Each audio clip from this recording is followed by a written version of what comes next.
కోమటిరెడ్డి వెంకటరెడ్డి నేను హరీష్ రావు గారికి చెప్తున్నా, 21 సంవత్సరాల అనుభవం ఉన్న హరీష్ రావు గారిని అడుగుతున్నా, మీకు ఎల్పీ లీడర్ లేడు, నువ్వు డిప్యూటీ లీడర్వా శాసనసభ్యునివా? క్వశ్చన్ అవర్లో నిన్న కూడా నువ్వు బైక్ తీసుకున్నావు, మా స్పీకర్ మంచోళ్ళు కాబట్టి నీకు బైక్ ఇచ్చాను. నీ ఏ హోదాలు అడుగుతున్నావు? నువ్వు ఏ హోదాలో నువ్వు మాట్లాడుతున్నావు? నువ్వు ఏ హోదాలా? గౌరవ్ సార్ ఒక నిమిషం సార్, చాలా ఇంపార్టెంట్ ఇది ఫర్ ఎవర్.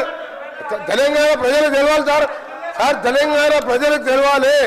తెలంగాణ ప్రజలకు ప్రతిపక్ష నాయకుడు సంవత్సర కాలంగా సభకు రాకపోవడం ఈ సభనే కాదు, తెలంగాణ ప్రజలని అవమానపరిచినట్టుగా ప్రజలందరూ అనుకుంటారు. అధ్యక్ష, ఈయన డిప్యూటీ లీడరా సార్? ఈయన కార్యవర్గం ఏర్పాటు చేసినా ప్రతిసారి ఈయనకి ఎందుకు ఇస్తున్నాము అంటే మిమ్మల్ని అంటలేను, ఆయన అడిగే హక్కు లేదు, ఆయన మామూలు ఎమ్మెల్యే మాత్రమే. అందుకనే గౌరవ చెప్తున్నా, నా బాధతోని నల్గొండ ప్రజల కడుపులో ఆవేదన, ఫ్లోరైడ్ మూసి నీళ్లు చచ్చిపోతున్నారు సార్. మధ్యలో పేదవాళ్ళు, డబ్బున్న వాళ్ళు హైదరాబాద్కి వచ్చిండ్రు, డబ్బు లేని దళితులు గిరిజనులు నల్గొండలు చచ్చిపోతున్నారు. అంత కనికరం లేదు సార్ వీళ్లకు. ఎస్ఎల్బిసి సొరంగం 70% పూర్తి చేశాం. ఇరిగేషన్ మినిస్టర్గా ఉండి ఒక్కసారి సొరంగం రాలే.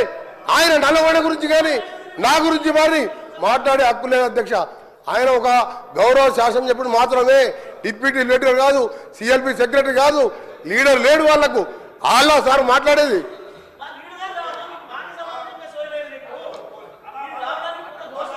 సార్, ఇప్పుడు ఈ రాష్ట్రాన్ని అతి ఎక్కువ కాలం పాలించింది కాంగ్రెస్ పార్టీ. ఇవాళ మూసీలో ఇవాళ నల్గొండ జిల్లా ప్రజలు ఏదైనా బాధపడుతున్నారంటే దానికి ప్రథమ ముద్దాయి కాంగ్రెస్ పార్టీయే. ఎందుకంటే ఈ రాష్ట్రాన్ని ఎక్కువ రోజులు పాలించిందే కాంగ్రెస్ పార్టీ. మీరేం చేసిందని మమ్మల్ని మాట్లాడుతున్నారు. ఎస్ఆర్ఎస్పి స్టేజ్ 2 పనులు పూర్తి చేసి కాళేశ్వరం జలాలను నల్లగొండ జిల్లా తుంగతుర్తి, సూర్యాపేట, కోదాడ ప్రజలకు అందించిన పార్టీ బీఆర్ఎస్ పార్టీ. అధ్యక్ష, అనవసరంగా ఒకరోజు చర్చ పెడదామంటే పెట్టండి. కాంగ్రెస్ పాలన ఏం చేసిందో మేమేం చేసాము. జరుగుతున్నది క్వశ్చన్ అవరు.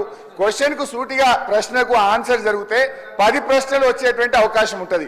ప్రతిరోజు 3 ప్రశ్నలకు 4 ప్రశ్నలకే సభ పోతుంది కనుక దయచేసి మీరు ఒక్కొక్క ప్రశ్నను సూటిగా ప్రశ్న సమాధానం చెప్పేటట్టు చూడండి. మంత్రులు లేసి రాజకీయ ప్రసంగాలు చేస్తే మేము ఇంటరప్ట్ చేయాల్సి వస్తుంది. దానికి అవకాశం ఇవ్వద్దని